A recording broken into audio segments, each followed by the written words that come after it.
radio would not play it because it sounded too black. And I love the story where INXS from the back of a limo once, and the album come on, a song Need You Tonight comes on, and there was an African American guy driving the limo, and he looks in the back seat and says to INXS, "This you guys?" He goes, "Yeah." He goes, "Hey man, the brothers love this." Yeah, well, that's the other interesting thing that people again don't realise back here in Australia is that through the risk they took with working with Noel Rodgers and did Original Sin, which now people think I'm actually joking when I say that the record company threw me out of their office, threw me out of the country basically.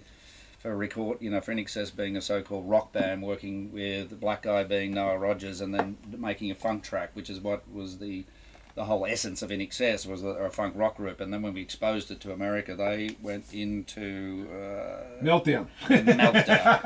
Original Sin went #1 in France. It broke in France. Huh? Yeah. #1 in France, Argentina, and South Africa, and here at the time. Which is, somebody said to me the other night, in your book, I read that. After Original Sin went #1 in 5 countries, you saw it as a failure, and I said, well, I did.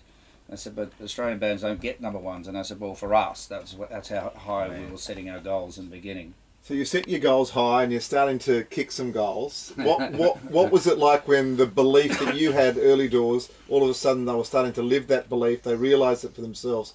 The parties, the lifestyle. Were you with them 100% of the way with all that? Could you take us to that area?